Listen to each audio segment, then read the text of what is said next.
Hi, welcome to another edition of Cyber Advisor Live here on Facebook. I'm here with James. And I'm back. He's back. And this month is Cyber Security Awareness Month. Did you know that, James? I found out this morning, actually. You told me. You did? I probably should have known ahead of time, but... A little bit. Not a big deal. So that's kind of what our focus is going to be for the rest of our series for this month, is kind of just talking about what's going on in cybersecurity and in the world. Cool, cool. So what did you pick? Well, I mean, I didn't pick a specific one. I want to talk about a couple of things, but I was thinking about something that happened recently. Chris Wright, our Chief Security Officer, sent out a notification about the Zynga breach. I know we shared that online on our social media. It's interesting, here we are sharing a security breach that happened on social media, over social media. It's kind of like Inception or something. It is. But it's like the Matrix. I as soon as I found out about that, and for those of you that don't know, there was a breach of personal data on the Zynga game platform, which runs games like Connect and Words with Friends. Words with Friends. Yeah. Have you played that? Yeah, I had to stop playing it. I'll explain why in a second. Okay. But anyways, I messaged my wife right away and said, hey, by the way, thinking that like she was going to go change her password and everything, because that's really important. From password 123 to 1234? I don't know. Okay. And I'll just say her password does have a number 1 in it, but I'm not going to say where it is in the password scheme. But we, I messaged her, and then like I think it was like 2 days later, she's like, oh, I wanted to let you know I changed my password today. I was kind of like, well, that's a little bit later than, right now. Right. It's right 48 hours later. Right. But anyways, yeah, we had to stop playing Words with Friends, or I did, personally, because I was cheating. I found like there's a thing online where you can put in letters for Scrabble. And you really? Yeah, and it'll like tell you what the words are you can spell that are the most points. Yeah. And I started doing that because my wife's like really good at Words with Friends. Yeah.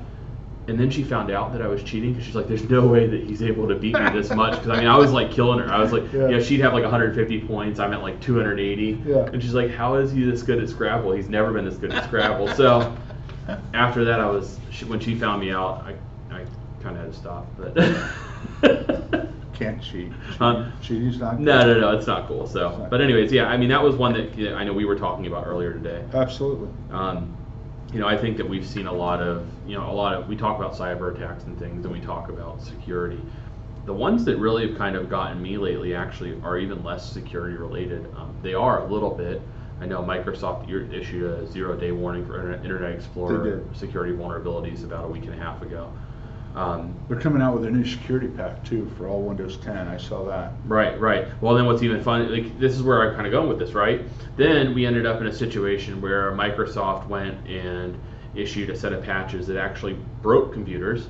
They did. They do that quite frequently. Yeah, and I know that's why on our end we hold back on patches sometimes just to test them and make sure they work before we deploy them to our clients, which is an even better reason for why we do that. But it just goes back to that other part. So now you've got Microsoft out there patching and updating computers and issuing patches that are breaking computers. So then it makes it makes people in the world afraid to update and patch their computers. Sure. So then when they issue these 0-day patches, then they go, I don't know if I should update. So it's kind of like a catch-22. Kind of leaves them open too. Right. It leaves them open, and that's where I kind of what I wanted to talk about a little bit. And I know we've got other cybersecurity stuff, but I think it's almost worth the risk of hitting patch and update. Sure. But on the same token, you run that risk of, okay, is that patch my computer doesn't work. Yeah, now my computer doesn't work. It was, KB 4524147. Right. And they issue them based on knowledge base articles, and it caused boot and printing issues all of a sudden. Yep. And so now people are going around wondering if they should even update. Sure. Yet they need these updates for security patches. So. Well, I kind of wanted to talk about the FBI issued a high-impact cyber attack warning on October 2nd. The neat thing in the article was it talked about how in 2017 when WannaCry happened, that was kind of just an indiscriminate, I'm going to hand it out to everybody. Right. We're going to see what happens. And what they noticed is the trend's not that way anymore, that now they're really focusing, these cyber criminals are really focusing on industry. Right. So this FBI warning really was for manufacturing, the healthcare industry, and then transportation industry. Right. And so that's what they kind of have, since 2017 till now, have really narrowed down and kind of focused on. And what they said is the best way, talking about patching, the best way for people to really protect themselves, because, you know, in the beginning the FBI was like, we really can't do anything at all. And, you know, back when it first started, they really were like, you know, your only option is really just to pay. Well, now they've kind of stepped away from that, and they're telling people not to pay the ransom, and the way to protect themselves. And the FBI issued warning was to make sure that your computers are patched, updated, all your security software same, patched, updated, and up to date. But they talked a lot about backup and recovery.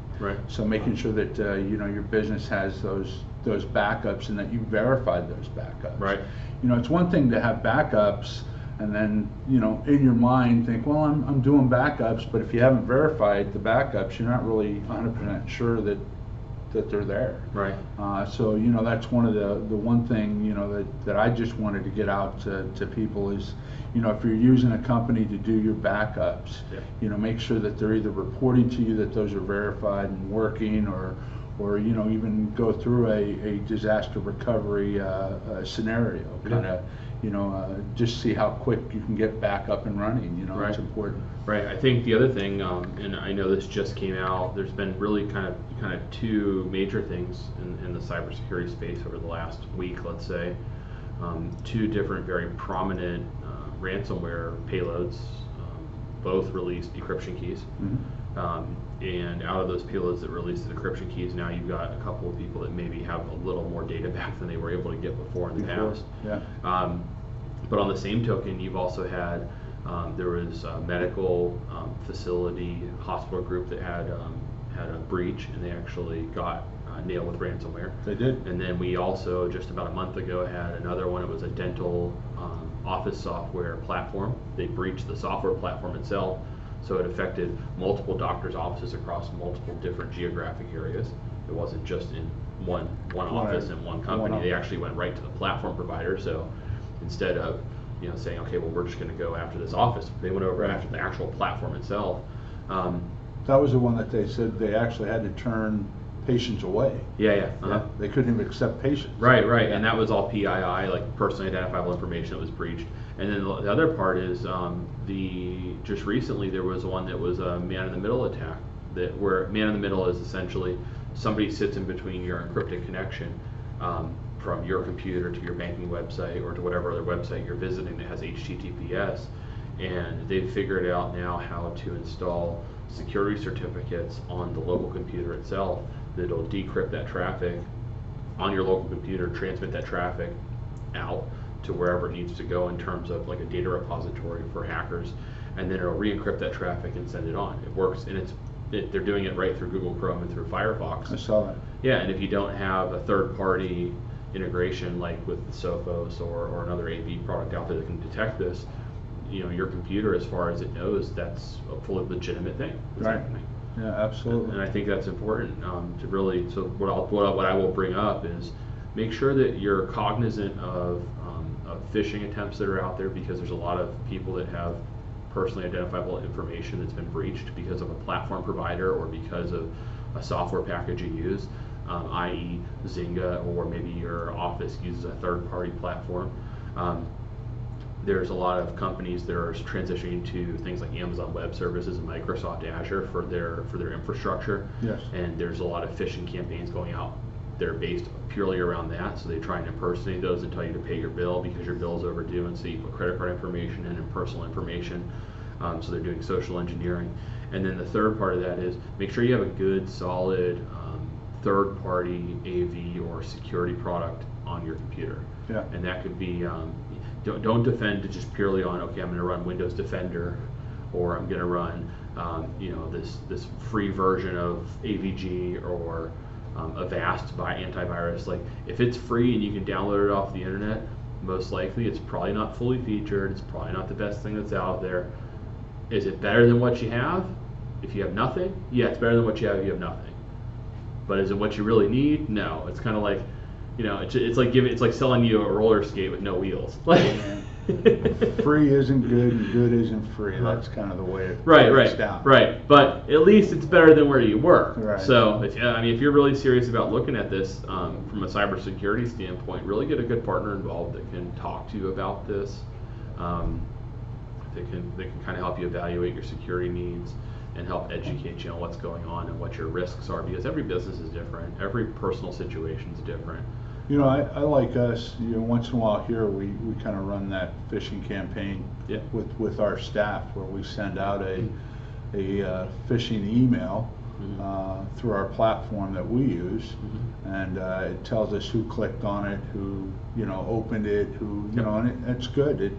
Companies should do that. I clicked on it. Did you? You clicked on it? I did. Okay, so here's what happened. Okay. It's like you were a culprit. What had happened was. Here's the real story. Here's the real story. So and maybe it's like curiosity kills the cat, right? I looked at it, and I know everybody will say like, oh, I could tell that was bad, but I could tell it wasn't legit. I just looked at it, I was like, okay, that's not legit. But then you say, okay, well, I wonder where this link goes. And it's like, I know if I click on the link that I'm not going to open anything or download something or type in my username or my password or anything like that. But what you don't realize is, like, the minute you click on that link, if you really think about it, you've already opened up the connection. Yeah, it's there. And so we ran a phishing campaign. Like, I'm pretty sure it was a phishing campaign. Nobody talked to me about it. It was. Yeah. And I clicked on it, and I'm like, hey, let's see what this is. And I click on it, it opens up, and I'm like, that's a phishing website. I can just tell. I was like, it doesn't even look legit. Right. But like the whole concept was I actually clicked on it. Yeah, I shouldn't have even clicked on it. And so after that I was like, never again. I'm like, I don't even care. I'm like, if I know what it is and it looks like it's not legitimate, even if I'm curious, I don't care. I'm not curious. I'll delete it. So James is one of the people this is why we're talking about this. The companies should run these kind of campaigns to educate their employees, and James is one of those employees that needed further education. But it was, what it is though, and I'll go back to this, right? Even if you have people that know that it's not good, or you look at an email, you go, hey, I know this isn't legitimate, but like there's still that curiosity element. So you're like, hey, I'm going to open this up, and then you open it up and you find out like, oh, I shouldn't have opened that, but it's like it's already too late. So that's where I'll kind of go with it. Is like I hear a lot of people and a lot of companies, and that'll be my other tidbit.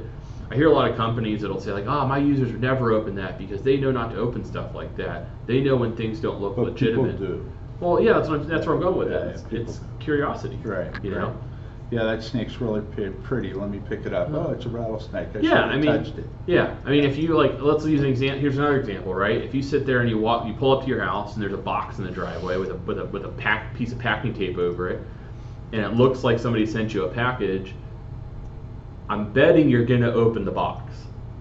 Like, you're not going to look at it and be like, oh, I wasn't expecting a package. There's no way this package is for me. You're probably going to go, oh, I wonder who sent me something. You're going to open it up. And that's kind of the same concept. It's like you kind of look at your email and you're like, oh, somebody sent me something. I wonder what this is. We really, in this day and age, we really have to force ourselves not to open that package. Yeah. That's kind of the bottom line. So, the good thing was it was like the first week I worked here. Mm-hmm. So, like, I still work here. And so, You'd have to go through I think like the second or third email you click, you have to go through the re-education program where you have to watch the videos about phishing. Well, it was funny because it was like the first week I worked here, we were talking about phishing campaigns. Like it was when I was training, and they're like, yeah, we run them on our corporate office all the time, and I'm like, I know I fell for it. I'm like, I know that had to be a phishing campaign. So you got a big F. I got a big F. And like I didn't, I knew that existed with other companies, but I was just like, wow. It's a good program though to really educate your employees. Right. All right, Natasha's telling us we're out of time. Mm-hmm. You going to close us out, James? One thing that I'll close out with real quick. Okay. I think because we're doing cybersecurity, is if we can next week, maybe we can talk about MFA, multi-factor authentication, and let's also talk about how companies are moving away from passwords. Okay. Because Microsoft put that big thing about moving away from passwords. We can talk about why companies are doing that. Okay. So cool. All right. Awesome. Well, look forward to seeing you next week. All right. Have a good week. Bye. Bye-bye.